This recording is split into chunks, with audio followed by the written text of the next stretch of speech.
Hey guys, so in today's video, we're doing something a little bit different. We're going to be doing a video essay of sorts, really.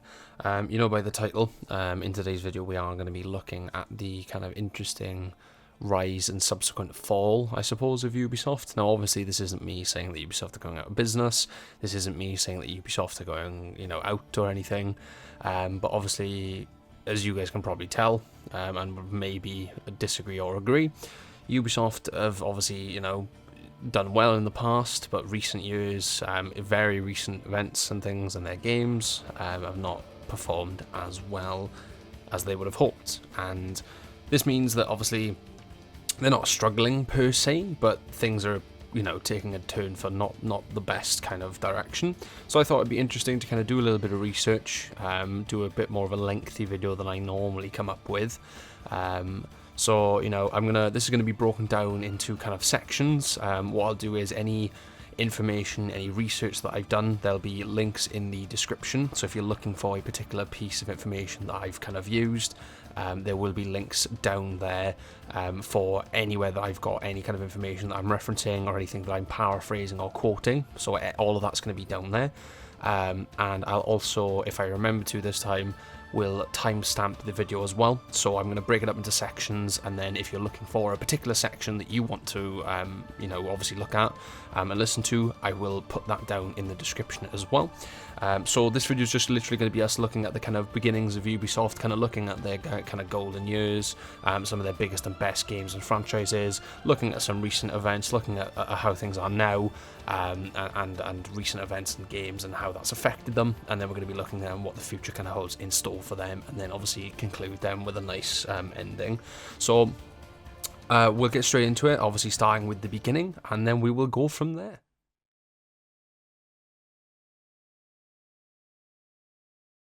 Okay, so Ubisoft obviously started quite a while ago now, back in 1986. So it was actually founded by five brothers, the Guillemot brothers. I'm probably butchering the pronunciation of that, but anyway, so they founded it. There were five of them.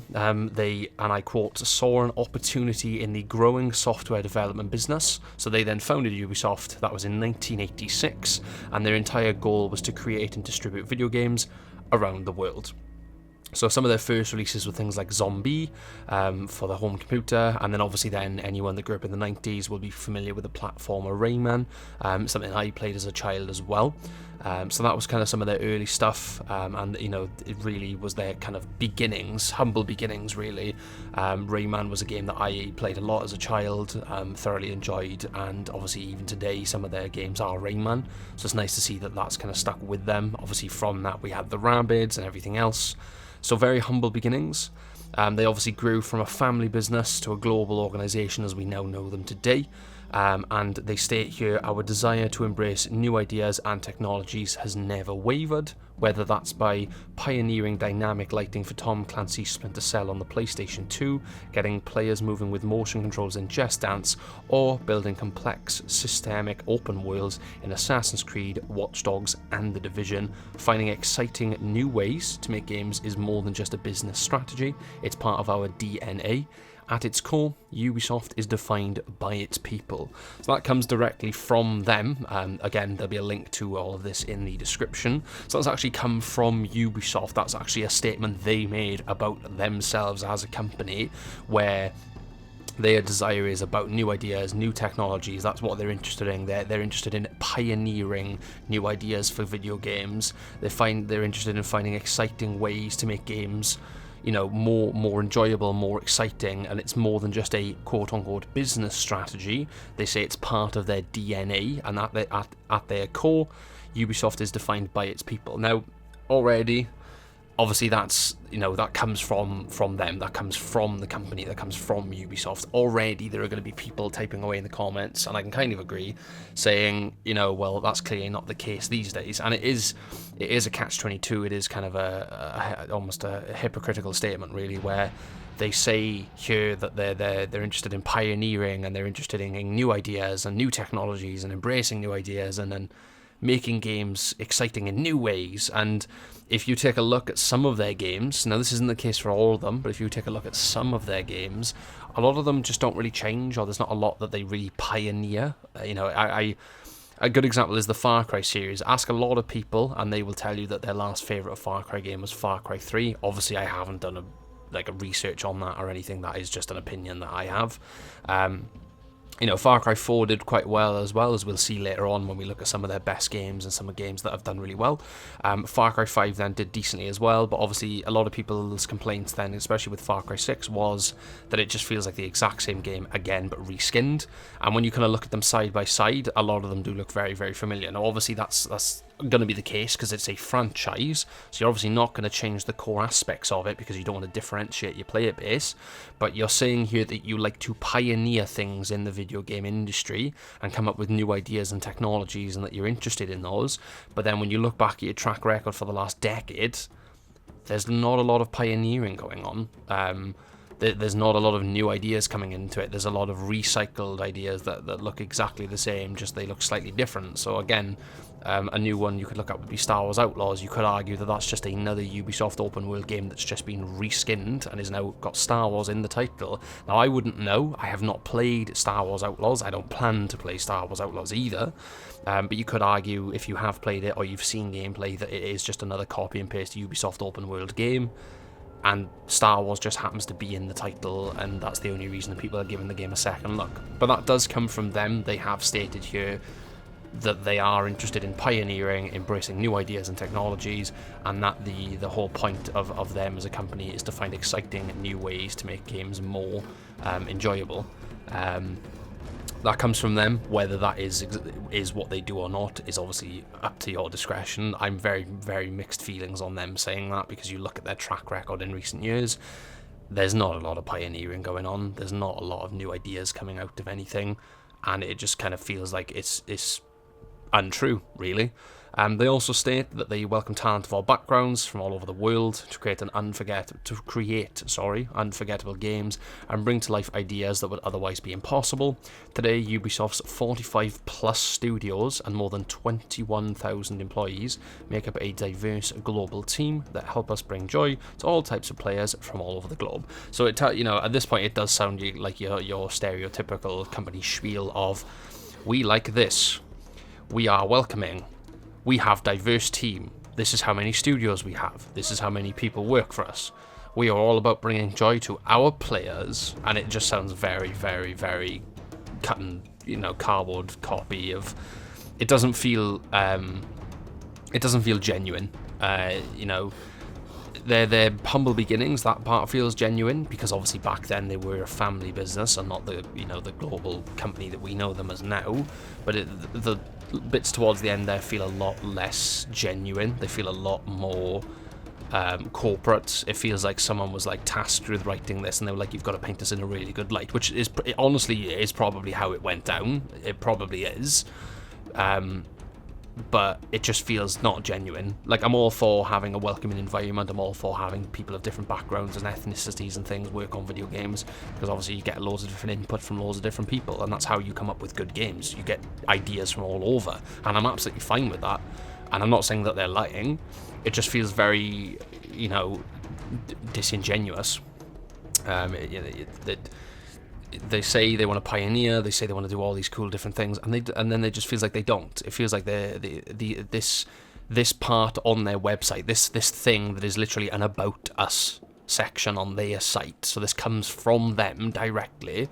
Just reiterate that point. This is Ubisoft who've said this about themselves, but it just feels like an empty promise of we want to pioneer and do all these cool things, and we're very welcoming, and we care about bringing joy to our players.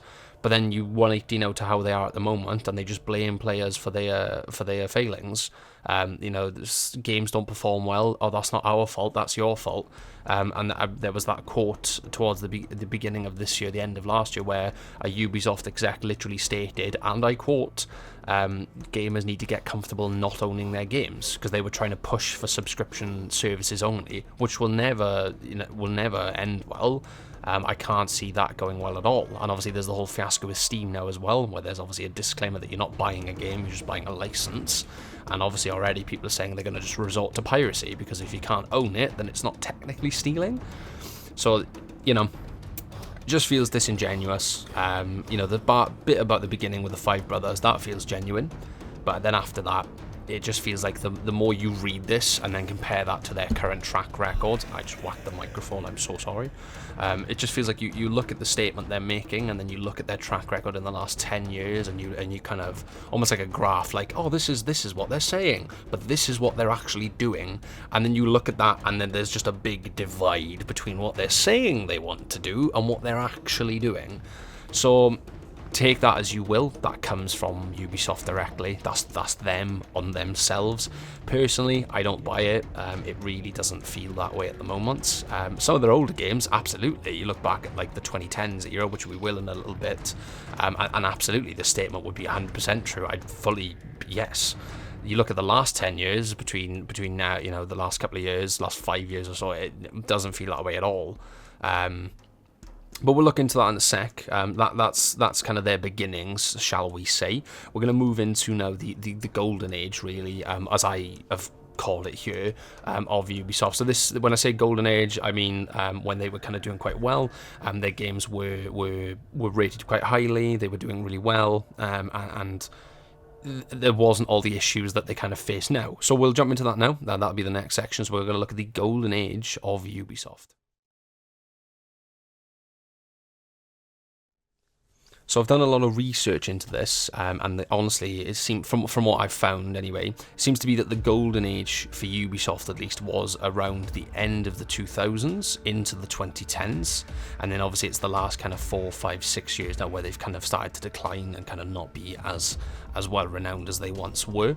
So golden age, you're looking at games like Far Cry 3, released in 2012, played it, very fun game. Far Cry 4 then in 2014, played it, very fun game as well.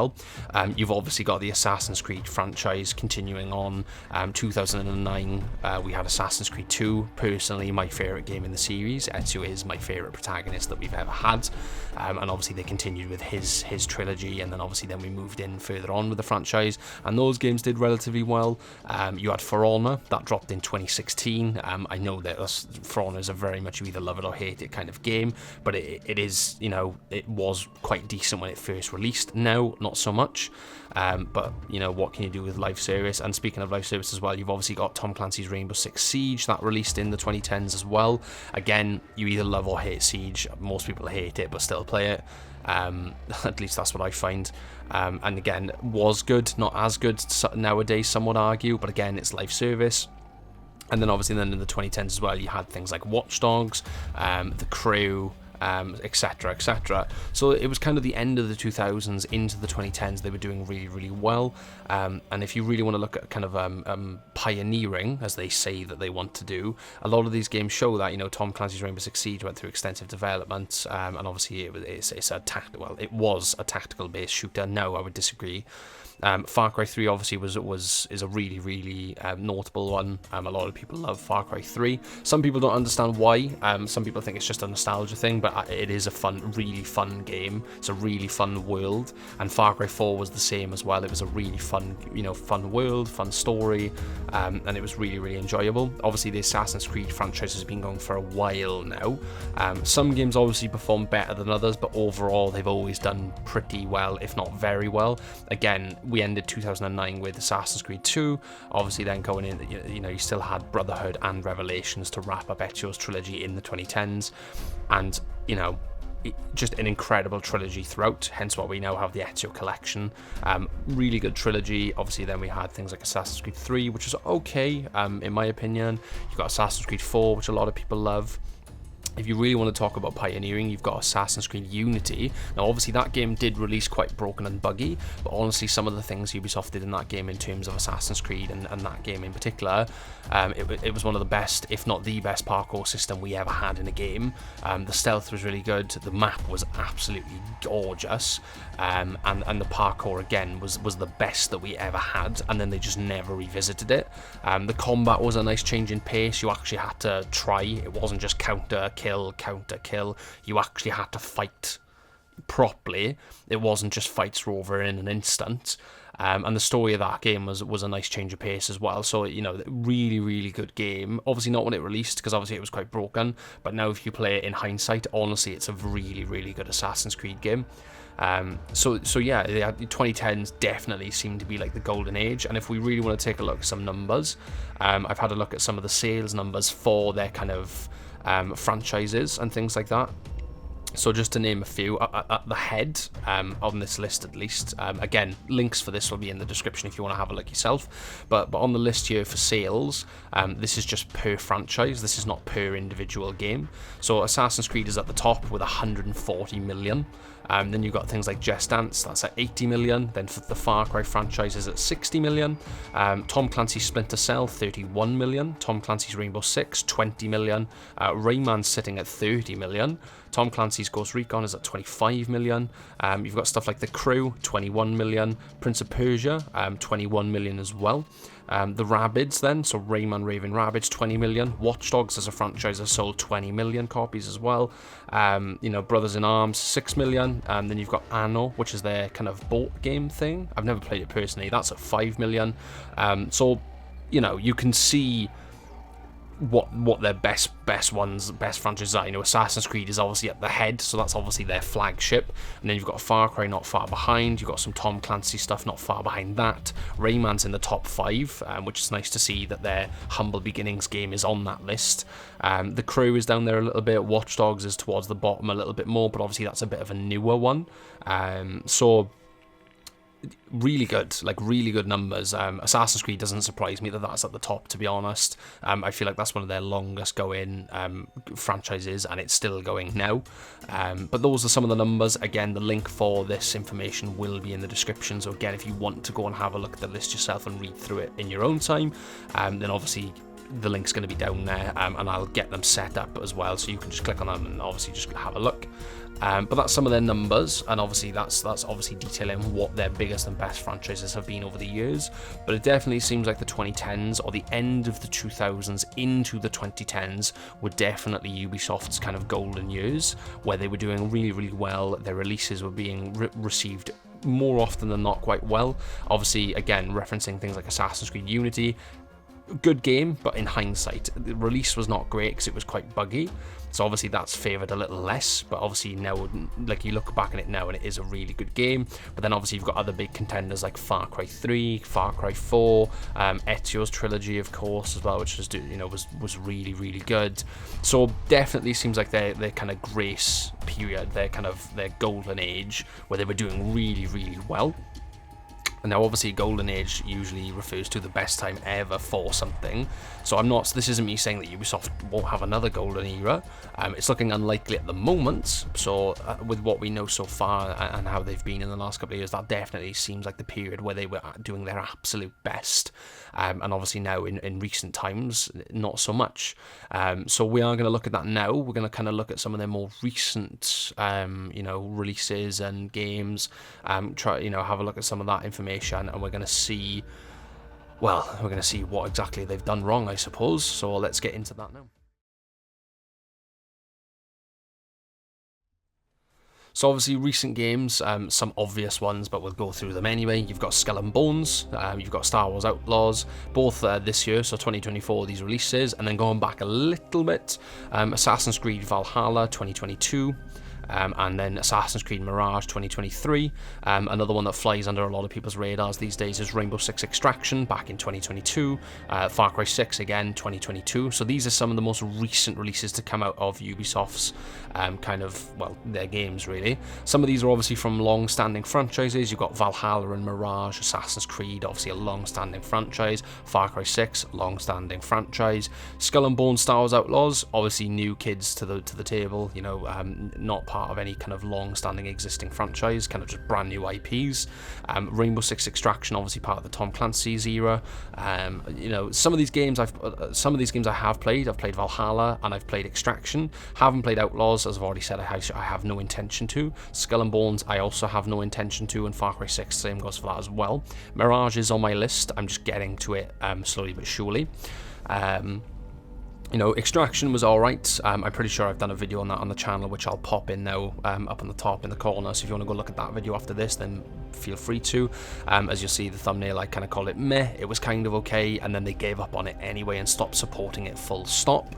So not really great. Assassin's Creed Valhalla, recently did a video about how I'm excited kind of for Assassin's Creed Shadows and reference Valhalla and my experience with that. Pop that in there as well, and these will be in the description for you. It was okay. It felt like really drawn out unnecessarily, like just way too long, and it was just honestly too much to do. And I'm still not finished with it now as of recording this video. So, you know, some of these games, in my opinion at least, weren't as good as some of their previous entries. Now, looking at the most recent failure or flop, I guess you would call it, would be obviously Star Wars Outlaws. So I'm going to just paraphrase and read some information here. Again, links to this will be in the description. So this is some stuff from Gamespot. This is just going on about Star Wars Outlaws. So essentially, I'm not going to read it word for word. I'm just going to kind of paraphrase the important bits that I want to kind of obviously reference. Essentially, Ubisoft came out and they basically said, yep, Star Wars Outlaws was not as successful as they thought it was going to be, and obviously we're hoping. And the game's initial sales essentially were softer than expected, according to Ubisoft. They didn't give an exact sales figure for the game or what the targets were, so we don't know. GameSpot didn't find out what exactly the targets were that Ubisoft were hoping to hit in terms of sales. They didn't give that information out, but they did say that the sales were softer than expected, they were lower than expected, and obviously there was the player feedback then in regards to game is broken, game is not working very well, game has instant fail areas on its missions which nobody liked. So now Ubisoft has said that its teams are now, and I quote, fully mobilised to swiftly implement a series of updates to polish and improve the player experience ahead of the holidays. And Ubisoft have said that they hope Star Wars Outlaws can be a strong long-term performer. Again, you look at that quote and it's just like, well, surely if it needed that polishing and improving, surely you should have just delayed the game then instead of releasing it. But I guess we're just going to pull a Cyberpunk and release it anyway and then fix it afterwards. Now, don't get me wrong, games can still be good after they're fixed. Cyberpunk, for example, is one of my absolute favourite games ever that I've ever played. I'll pop a link to the video I've done on that down below as well. But Ubisoft are a classic act for this of release game doesn't work properly, or we'll fix it, and then game works like a year later, but by that point it's too late. And also them saying that they're hoping Outlaws will be a strong long-term performer. How are you planning on doing that? It's not a live service game, it's a single player open world Star Wars adventure, so how is it going to be a long-term performer when it's not live service? Like, I'm confused with this bit. Like, I don't quite understand how they can say they want it to be a strong long-term performer, but it's not a live service, so the game will eventually end. You will eventually finish the game, there will eventually be nothing left to do. Okay, maybe they'll release DLCs, and that's all well and good, but you can only release so many DLCs. You can't just keep adding more things to a single player game and hope that it'll elongate the life of it. That's not how it works. There is an end eventually to single player games. So I don't quite understand them saying that they want Star Wars Outlaws to be a long-term performer. That, to me, doesn't make a lot of sense. Something like Siege, yeah, that makes sense, because Siege is live service. It's been running for ages now.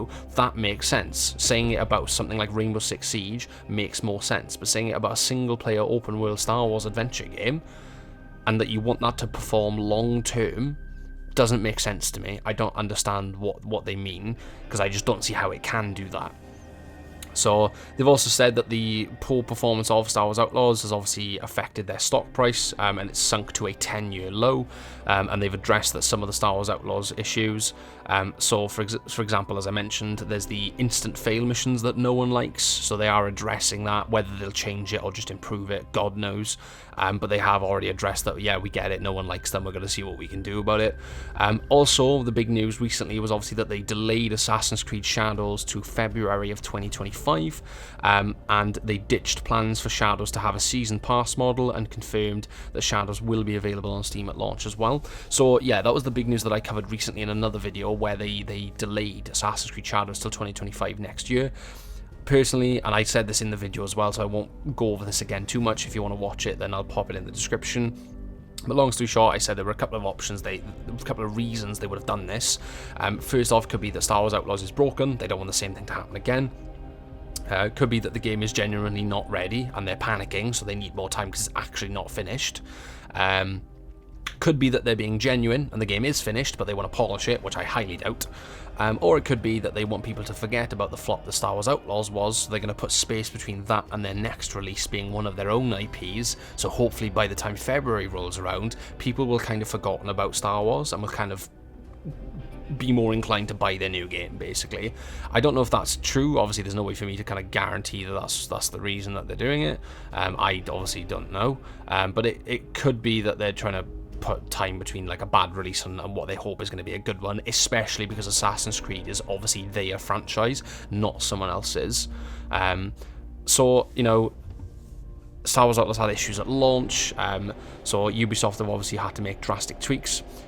Wasn't well received, apparently, and gamers all over the place have obviously given it low scores. Now, there are people that are obviously going to enjoy it, and that's absolutely fine, but across the board, it's had low scores, low ratings. I think on Xbox, I had a look last night, and it's got about a 3 out of 5, and a lot of the reviews are just 1 star because the game apparently doesn't even work as intended, and a lot of people can't even play it properly. So take that as you will. And again, Ubisoft said it's not as many sales as they expected, explains the recent comments about the game's performance, proving that it was softer than expected, same quote used here as well. And again, they've said that's partly why Assassin's Creed Shadows was considerably delayed, being pushed back from November of this year to February of next year. Turns out the Star Wars Outlaws has actually sold just above 1 million copies, so it's not terrible. 1 million copies is still a lot of games to sell, a lot of a game to sell, sorry, but they've done better. They've pulled off bigger numbers in the past. So in this article, it does even say here, to put it into perspective, back in January of this year, 3 months after Assassin's Creed Mirage had hit the market, that had sold 5 million copies. Now, obviously, that's 3 months versus 1 month. So obviously, we'll have to see how the next couple of months goes for Outlaws. It may be that it increases, but at the moment, it's only hit 1 million, whereas Mirage back in January hit 5. So there's already a drastic difference of 4 million copies being sold. And you've got to remember, they have the advantage of having Star Wars in the title. You know, this isn't a fresh IP they've come up with. It's an existing brand that has existed for years. They've had the advantage of it being Star Wars, and they've only managed to get by with 1 million sales. That's not great when you put that into perspective and kind of remember that it's part of an already existing franchise that is absolutely humongous. So it's not great. It's not great. And obviously the other recent failure that they had, which a lot of people seem to have very quickly forgotten about, was Skull and Bones. And the first mistake that they made with this game, and I'm adamant that this is what put the lid on the coffin for it, was that they called it a quadruple A game. That was their first mistake. They called it a quadruple A game. And I've got some information about Skull and Bones here, and I've already made it very clear. I have absolutely no plans to play this game ever, same as Outlaws. Just because it doesn't look that good, it's pretty much already dead in the water. Pun not intended, by the way. But yeah, essentially, some stuff here. It's going to be remembered as one of the saddest years in the history of gaming. So once idolized studios, disappointing many of their fans time and time and again with uninspiring game titles. So obviously Ubisoft in this is what we're referencing in this scenario. They're struggling both financially and reputation-wise at this point. And it's been, and I quote here, states, throughout the year, they've been seemingly digging themselves deeper and deeper with each game release. Essentially, they're digging their own grave. Obviously, Star Wars Outlaws has not done that well. Assassin's Creed Shadows has been delayed, and obviously people have just forgotten about the and I quote again, the L-taking adventure of a quadruple A game, a pirate simulator with over 10 years of development behind it.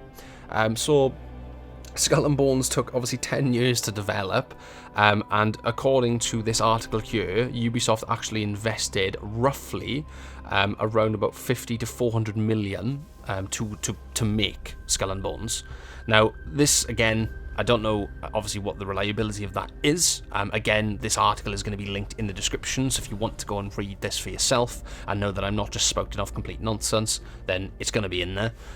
But yeah, according to this article, they spent roughly 50 to 400 million. Now, I don't know how true that is. That sounds like a very big difference. If you said 50 to 100, I'd be more inclined to agree. 50 to 400, that's a very big gap.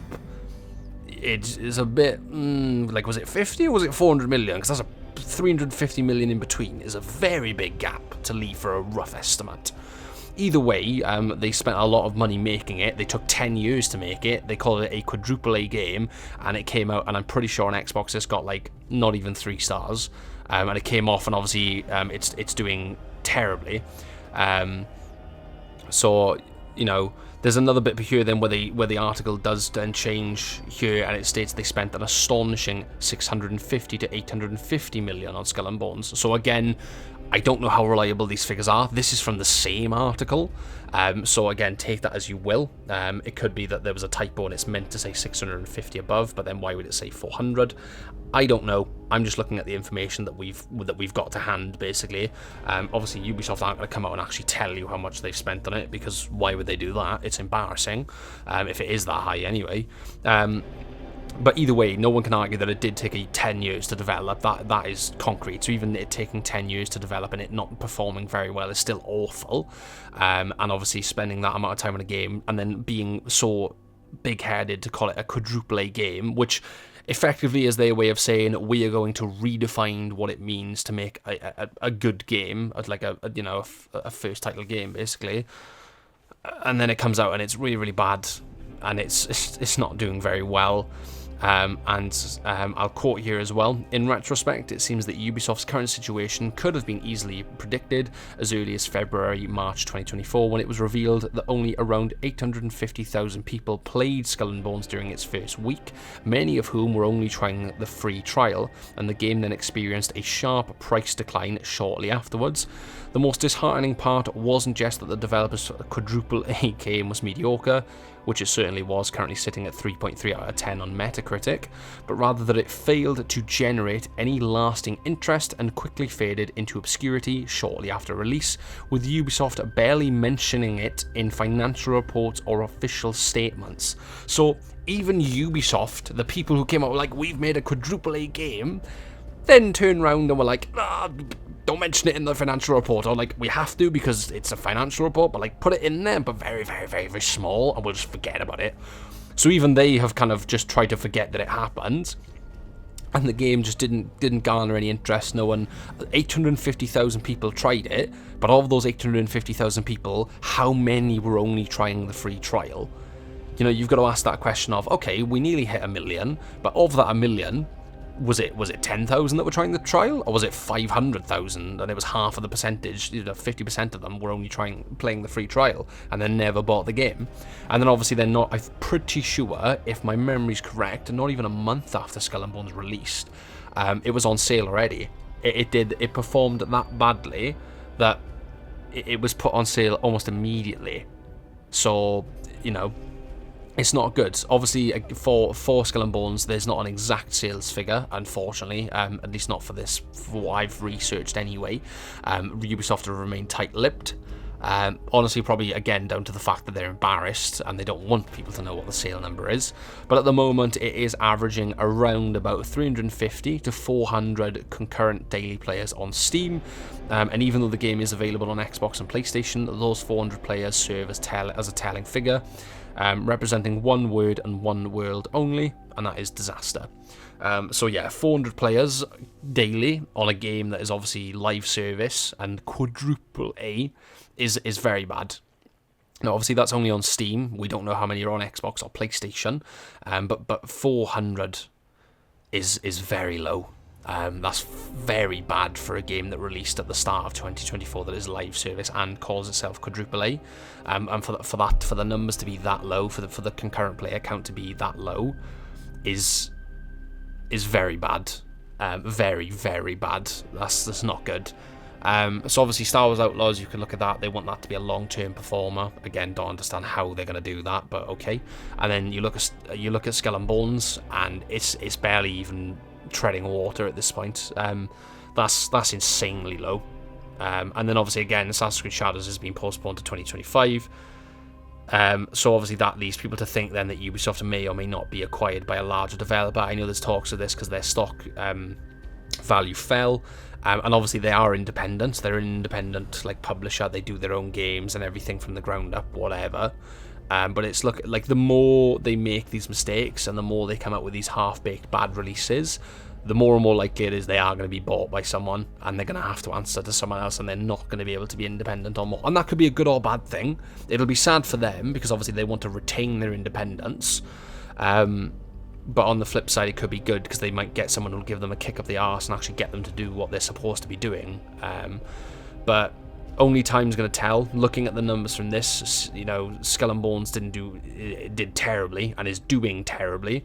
Star Wars Outlaws will give it another month or two, see how the numbers change. It could be that it starts to sell more. It could be that it stagnates almost instantly, and that's it. So the more you look at that, the more it makes sense they delayed Assassin's Creed Shadows till next year, presumably for more time in the game, but also it looks more. The more you look at the numbers, the more it looks like they've done that on purpose, just to put time between their bad releases and what they're hoping is going to be a good one that'll kind of bring them back into the spotlight in a positive way. But again, only time will tell.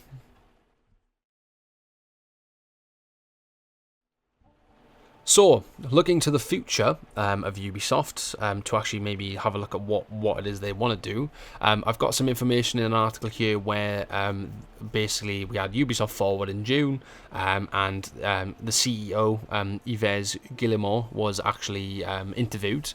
So, not going to go through every little thing in this interview, and there's a lot here, and some of it isn't really relevant. I'm only just going to go through the interesting bits of what he kind of said about how they are now, how they're feeling really, I suppose, about their current releases, and then what they're looking to do in the future.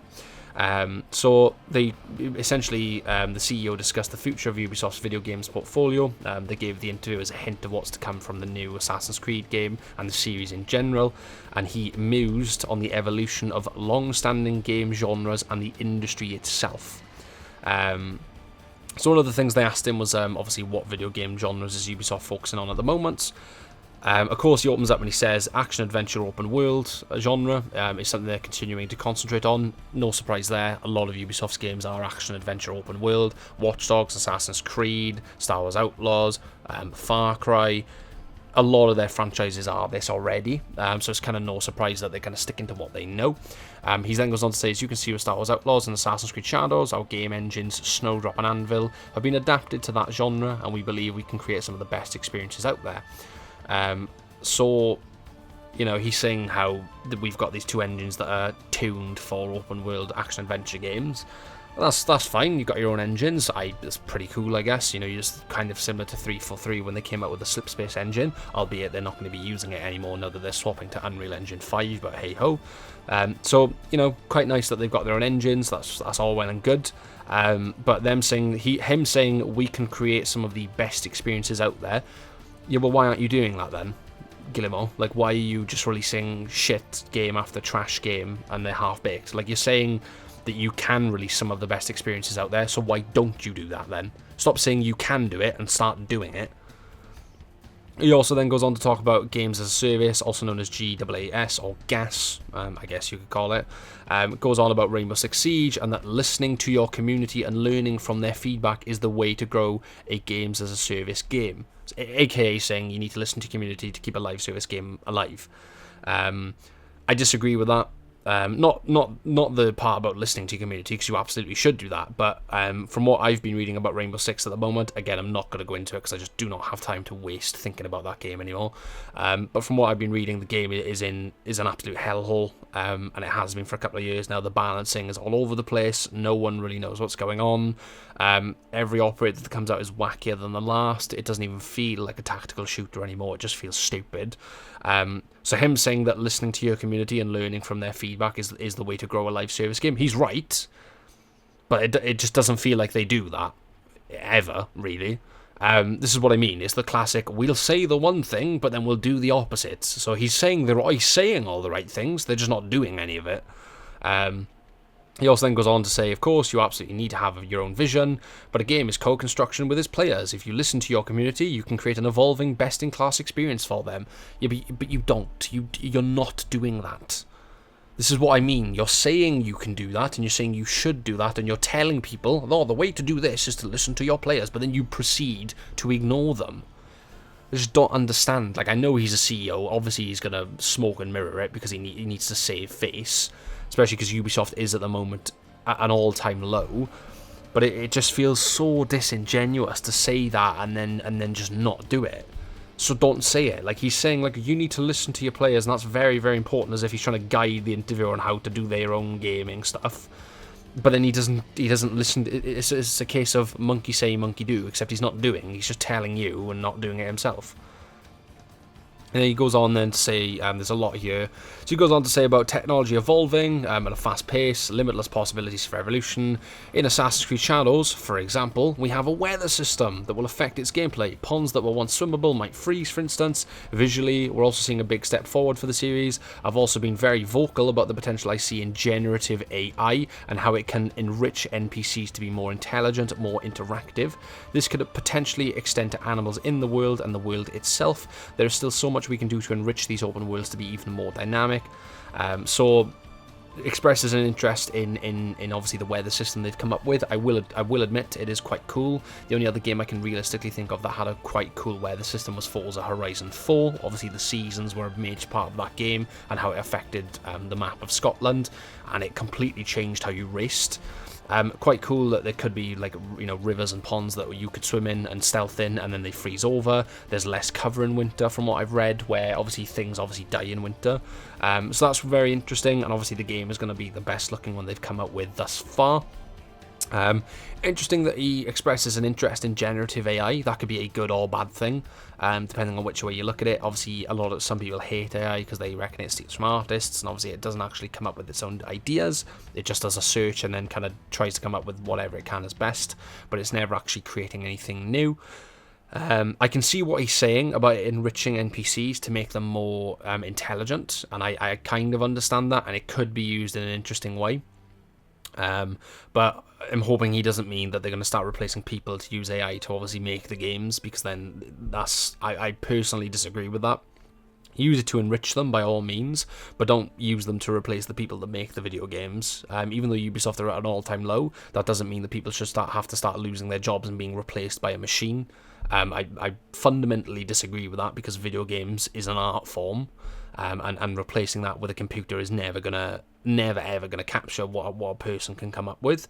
But it is interesting to see that he has an interest in that, and that he wants to use that for NPCs to make them more intelligent and more dynamic in the video games. Could see how that goes. They might do that for Shadows. He hasn't explicitly said that here, but he's kind of hinting at it at the same time. So I guess we'll see. He also goes on about Shadows a little bit, saying the fact you're in feudal Japan, it's a beautiful world with two complementary but different characters, is a very enticing proposition. You can choose how to handle any situation as a shinobi or a samurai, very different experiences. Can't wait for players both new and returning to get their hands near. Blah blah blah. Not really that interesting. Isn't really saying anything interesting in this paragraph. It's more so just him doing free advertising for their new game that comes out next year, and he's basically blowing smoke up his ass, being like, yo, yeah, I think this is cool. Like, you would think it's cool because it's your fucking game. Of course you're going to think it's cool because it's your company. It looks alright, but time will tell with that one. We'll have to wait until February next year. I believe it's coming out. But yeah, that's just him blowing smoke up his arse and bigging himself up, really. He has then gone on to say some interesting things. So this bit I am interested in as an Assassin's Creed fan. So I will read this little bit kind of word for word, just so I don't skew anything or I'll kind of misinterpret what he's saying. So he says here, players can be excited about some remakes which will allow us to revisit some of the games we've created in the past and modernise them. There are worlds in some of our older Assassin's Creed games that are still extremely rich. Secondly, to answer your question, there will be plenty of experience variety. The goal is to have Assassin's Creed games come out more regularly, but not for it to be the same experience every year. There are a lot of good things to come, including Assassin's Creed Hex, which we've announced, which is going to be a very different game from Assassin's Creed Shadows. We're going to surprise people, I think. So interested about the remakes. Now, I know some people are not going to like that because a lot of people don't like it when games get remade over and over and over again. Looking at you, The Last of Us, I'm pretty sure that game has had like 5 re-releases at this point. But it could be very interesting to go back and have a redone, like a revamped, fully revamped, like I'm talking graphical upscale, combat upscale, more activities. Imagine that for Assassin's Creed 2. That would be honestly incredible to see that game in like 2024 graphics would be immensely cool. Same for Black Flag, that would be very, very cool. Now, I don't mean this in a way that I don't want them to start going back and redoing every single game, because otherwise that's just a nightmare, especially when Ezio's had his trilogy and then they've re-released it as the Ezio trilogy with a couple of little improvements. But this isn't me saying they should be remastering every single Assassin's Creed, because that would be a bit ridiculous. But it is cool to see that they might remaster some of the older games and kind of go back in and add new things. That I think could be quite cool. And obviously then they're saying how they want to have them release more regularly, but for it to not be the same thing every year. Now, releasing games regularly, you will run into that issue, because Call of Duty has that exact problem where every Call of Duty now feels exactly the same as the last. So him saying that it's not like the goal is for it to not be the same every year, I appreciate the honesty, if he's being honest. But if you're going to be releasing them regularly every year, they're 100% going to run into that issue of it being very samey, unless they change things drastically every year. I don't know what Assassin's Creed Hex is. I haven't done any research into that at all, because I've been very tunnel visioned on Shadows. That's my fault. So I don't have any information on what that game is. The only thing I have is him obviously saying that hopefully it's going to be a very different game from Shadows, and that he thinks that they're going to surprise people. So some interesting news in there if you're an Assassin's Creed fan. Interesting to know that we've got that to look forward to in the future, provided Ubisoft don't somehow go under in the meantime. But we'll have to wait and see for those. He also then goes on to say that we need to listen closely to our players and make well-informed decisions on where to focus our efforts, because if you succeed at a games as a service game, you can succeed for the long term. Then states to look at X-Defiant, there's a lot of work to do, but it was able to attract to 11 million players in a short time. That number will increase with all the work done by the team to ensure Season 1 brings a lot more to the existing experience. It's about making the right choices and sticking to them, blah blah blah. Again, this bit sounds more like less important information, more like blowing smoke up his arse, like, oh yeah, X-Defiant's got work to do, but we got 11 million players in a short time, and we need to make the right decisions and stick to them. It just sounds more corporate bullshit and blowing smoke up his arse. I'm not really interested in that. Maybe you are. Link to this article is in the description. Personally, it just sounds like he's bigging himself up again for no reason. This bit here then is quite... not funny, that's the wrong word. Funny's not the right word, because I do disagree with some of this, and he is right in what he's saying, but you can understand why. I'll read it, and then I'll explain what I mean. So I'm going to read this word for word, just to, again, not skew anything that he's saying or get people to misinterpret what he's saying. So... what he said here in this interview, he said, one thing I'm concerned about right now is the malicious and personal online attacks that have been directed at some of our team members and partners. I want to make it clear that we, at Ubisoft, condemn these hateful acts in the strongest possible terms, and I encourage the rest of the industry and players to denounce them too. I am proud to support the amazing work of our teams and partners, and I will always trust in their creative choices. We should all celebrate the hard work and talent that goes into making video games. So... It's funny in a way. It's kind of funny. Obviously, again, making malicious and personal online attacks is never okay, ever. And obviously, yeah, I'm with him on that. Condemn that. That's not funny. It's not good. But you can kind of, on the flip side, you can understand where and why there have been outbursts from people, because obviously Ubisoft keep making really bad decision after really bad decision. But going after the game developers themselves is not always their fault. At the end of the day, that is just a person working a job, and albeit it must be it sounds like a great job, and they're obviously passionate about video games, otherwise they wouldn't be in the industry. But you can kind of understand why people get pissed off when the game is not working, or they go to support or something, and the community manager is like, oh well, this is just how it is. And obviously with Ubisoft as well, throwing shade at their players, being like, it's your fault that our games are doing bad. You don't really set yourself up for success when you attack your fan base. Understandably, they are going to retaliate if you go after them. So while I agree with what he's saying, and that malicious and personal online attacks are not okay, they don't help themselves either as a company when they're calling out their players and blaming them for their shortcomings. So it's a very catch-22 of, I disagree with this, but then his company goes out of its way to attack the players and be like, it's your fault that our games are doing bad, it's not our fault. So very 50-50 on like, yes, you're right that online attacks are not okay, but also maybe have a word with some of your employees and maybe have a word with some of your managers to not call people out on social media, because it's not a good look for you and it does not help your case at all. So that's that bit. Kind of sad because it shouldn't happen, but we live in a world where it's going to happen, unfortunately.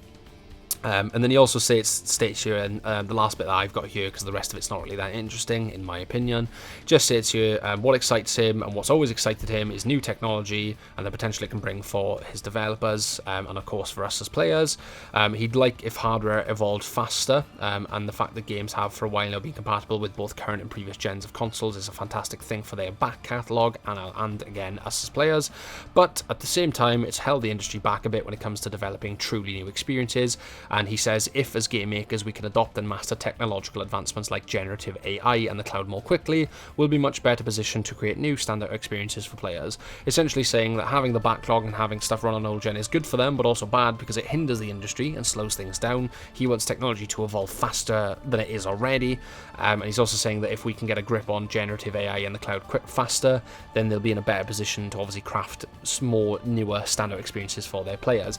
Goes back to generative AI again. I don't like how much he's referencing that, because again it comes across in a way that he's going to just completely use that to make new games. I'm all for using it here and there for certain things if it's applied in the right way, but it comes across like he's saying, like, if we can get to grips with this faster, we can pump out games faster. That's not always a good thing, because obviously they pump out games relatively quickly now, and they're not recently being that good. So, but that's the future from the CEO of Ubisoft, done in an interview. If you want to read the whole kind of back and forth, then a link to the article will be in the description if you want to read the entire back and forth of that interview. I haven't put it all in here because a lot of it isn't kind of relevant to what I'm going on about, but it is in there if you guys want to go and read the questions he was asked and his answers. I've only pulled the answers that I'm interested in with the information that I thought was important for this video. But obviously, if you want to kind of go through, have a read, have a look at what he said, have a look at the questions that were asked, etc., etc., then obviously the description's there with the links in it for you to go and do that. So there's only a couple of things I want to get through last.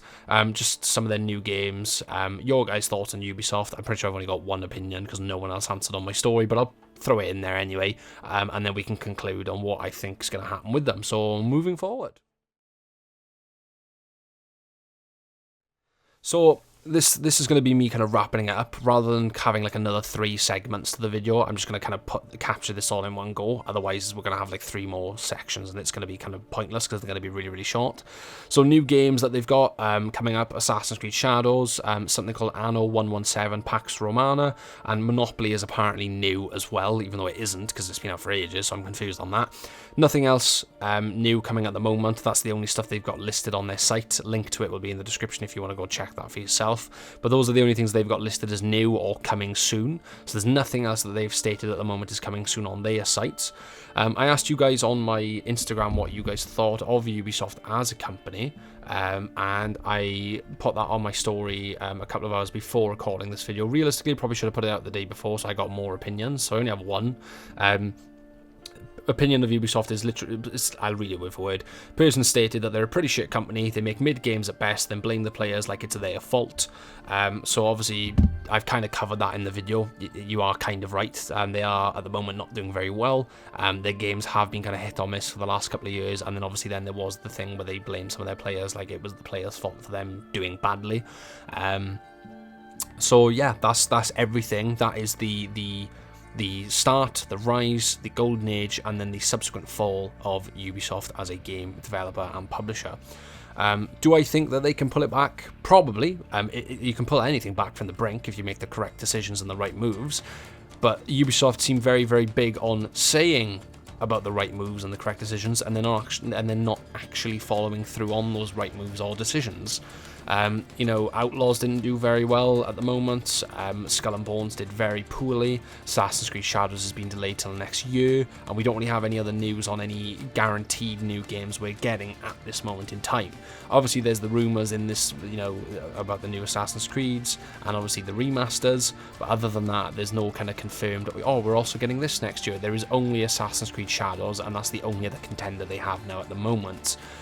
Will it be good? We don't know. Hopefully it will be, otherwise that could be another lethal strike against Ubisoft's reputation, and that could be the last one before they get bought out by someone else. But I hope you guys found this video interesting. It's very unlike me to do a long form video. I have no idea how long I've been sat here recording this because I'm not looking at the timer, because I've obviously been referencing the information and stuff to read in the video.